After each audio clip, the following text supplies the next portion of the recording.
Jeffrey is an incel. Why don't women want to fuck me? They're stupid. They should be forced to make love to me. It's not fair. I tried everything. Apart from going to the gym, or being kind, or improving my social skills, or treating them like human beings. Why? I never thought about being a gentleman. Why would I? All women are hoes and they'll just cheat on you anyway, so why would you want to be a gentleman? That's for beta males. The alpha male fucks them hard and then he kicks them out to the street. I'm so lonely.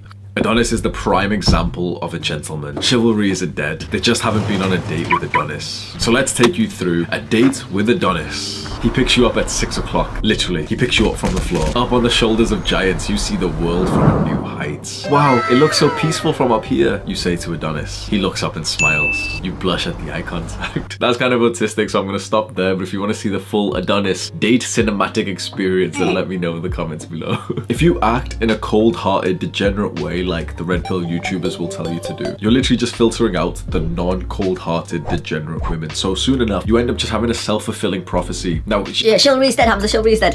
Who's gonna bring it back? Do you think the women are gonna bring it back for us, or are we going to do it first? And here's the thing, if you start acting more chivalrous, if you start acting more like a gentleman, you'll automatically start to disassociate with the lower quality women. The only women who are attracted to gentlemen are those that are higher quality. If you act in a charming, gentleman-y type of way, you'll start to unattract the degenerate women who are only attracted to their degenerate fathers, like in the same type of familiar love that they experience. That's a win-win. We never wanted those women in our lives, because I was in that degenerate party scene and my purpose was to fuck. And obviously there is not high quality people in that type of scene. Fuck at this bullshit of like, oh, we just want to have fun. I'm putting on it. Like, no. Like, no. Low quality people go into the party environments. And you have to know that all of the advice that you've gotten from the red pill YouTubers, like obviously like I still consider myself a red pillar in a sense, but now that I rewatch their videos and I've taken a step back from this culture of casual sex and being a degenerate, going to parties, hooking up with girls, like little stinky little girls from like Tinder and everything, but I can tell you right now that none of the YouTubers who you watch online who give you advice on dating and pickup and stuff, I'm telling you right now, none of them are attracting like a good woman. They're all attracting these type of like low quality little party thoughts. There's no real benefit to attracting a girl like that. It's the exact same as masturbating. It's like the masturbation version of sex. You're both mindless, you're both just fucking brain dead when you're sleeping with each other. You're using each other's bodies to masturbate. It is instant gratification. It's just simple pleasure. And when you start to learn about mental health and trauma, childhood abuse, maybe you'll eventually get therapy, you really visualize like this sad fact of this environment. Like there's like two types of people, potentially a small amount of people who haven't went through like a childhood abuse or anything. They're the people who grow up and they don't get into like the rampant sex life. These type of people never binge eat. They never overindulge in drugs. They're the type of people who go out once a year and they have like 4 drinks. Whereas the other group, me and my boys, is the people who've like suffered some type of like, you know, child abuse or something like fucking sickening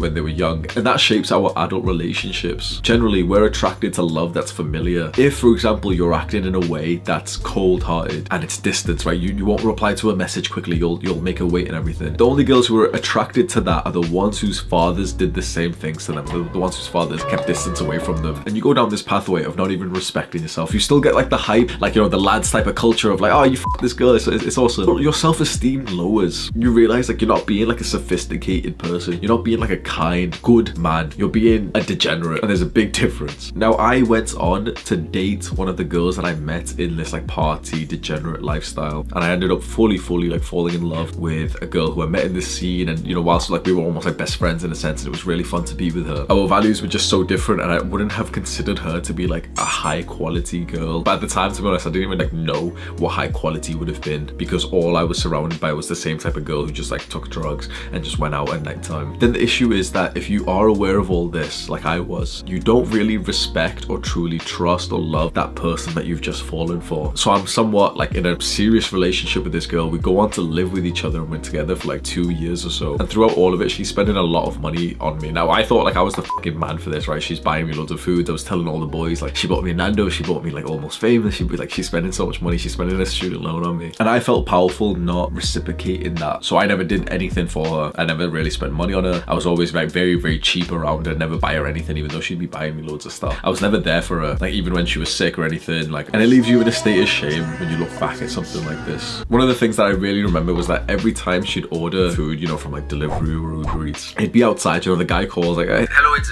Uber Eats, can you come right?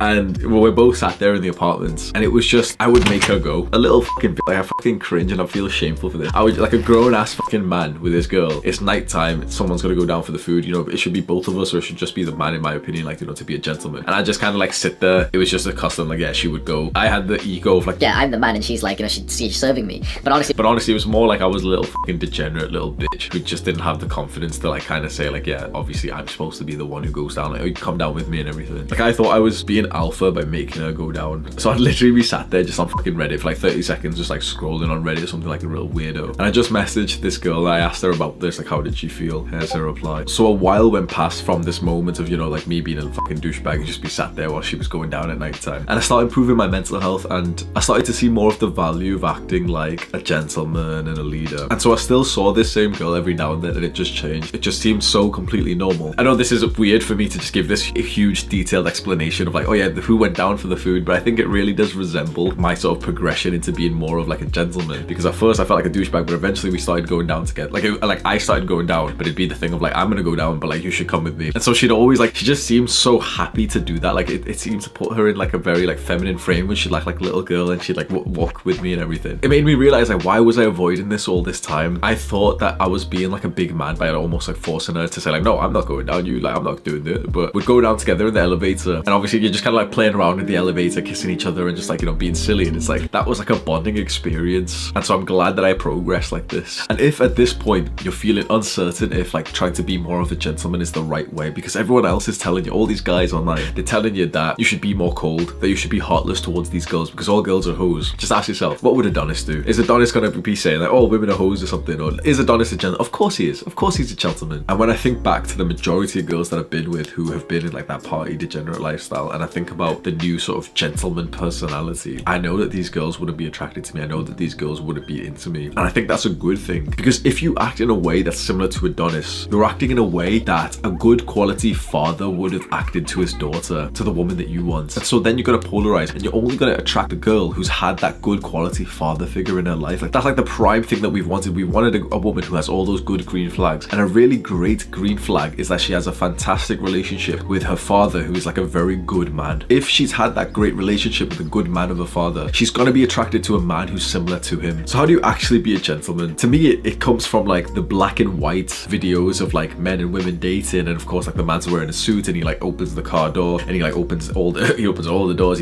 I wouldn't put my jacket on the floor, the bitch can just step in the water, but like you get the idea. It's chivalry. And again, like there's this new era of like men, like, you know, chivalry is dead. Like it is, but you can be the one to reignite it in your life. And again, it's going to polarize so that the healthy, happy, good quality women who have had good father figures are going to be attracted to you. That's a good thing. With like low quality women who have not had that, it's a good thing that they're not into you. Like let them just go like fuck the like abused guys with each other. Like who cares? Like it's instant gratification. If you want something bigger than that, this is where you go. And so I believe the biggest area of improvement for most of us young guys who, you know, like we're quite modern and we're quite like red pill and everything, is to just simply reduce our sleazy anti-gentleman behaviors. I think it's quite a hard concept to think, okay, how do I become more of a gentleman? I think it's way easier to think, okay, how do I become less of like a sleazy degenerate? Don't be sleazy, don't boast, don't like kiss and tell. That's a big one. Don't kiss and tell. Don't be like one of those guys who like sleeps with a girl and then like, you know, proudly kind of like says that shit with like bravado. I did that shit, okay? There was a girl who I found like sexy as fuck. I'm literally not even gonna lie. And I'd slept with her like over a while. So, you know, like once here. And the last time that I ever saw her, I fully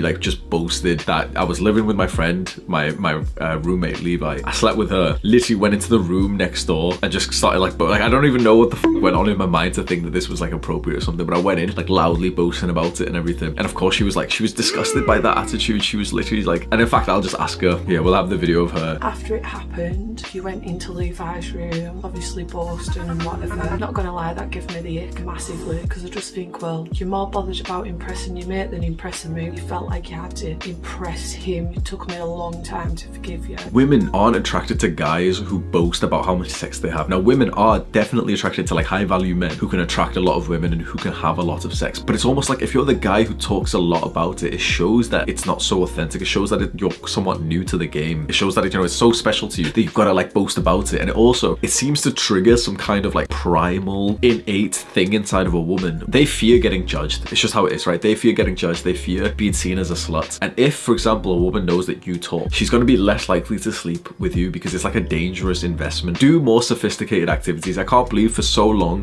the time that I'd spend with girls would be literally just like inviting them straight and like just being sat on our crusty bed watching Netflix or some bullshit. Like that's like you don't seem like a gentleman when you're doing that. You literally seem like a disabled little boy, like a little spurg who's like, oh, do you want to come like sit on my bed? I haven't washed the sheets in like 2 weeks. Go out to somewhere sophisticated, and you don't have to exactly spend so much money. You could go to like, you know, dinner and go somewhere fancy, but literally going for a walk feels way more like you're a gentleman when you're holding a hand than it does when you've like invited her to your place that just smells like fucking BO. Go out and dine somewhere for dinner. It doesn't even have to be expensive. Like a lot of restaurants are fairly cheap. If for example you're going to invite her over and like order a takeaway for like £20, you can go somewhere and like sit inside for pretty much the same price or maybe a little bit more, but it's like it's a huge increase in the experience that you both get to have together. Really, it all comes down to mindset. You are the man, she is the woman. You both have different roles to play. The masculinity and femininity come together like yin and yang. The masculine protects and provides, and the feminine nurtures. So then just think about protecting and providing. Tell her to call you when she gets home, say drop her off if you can. Like look after her. Honestly, I never thought I'd make a video like this because I think just a year ago I would have been watching this video thinking it's fucking cringe, like why are you being blue pilled and stuff. But I really realized that even if you're red pill, there's so much value in acting like this and becoming that gentleman, because when you envision yourself to be a gentleman, you respect yourself just so much more. You no longer see yourself as like a sleazy little fuck boy who's like, you know, at least this is from my perspective, going on more like sophisticated dates, feeling way more masculine, feeling way more like the leader. It's all just like a positive feedback loop in my personality. Like I feel so much better in myself with this, and it seems like I'm attracting higher quality girls like every couple of months now. Do the hard work, especially when you don't feel like it. Wow.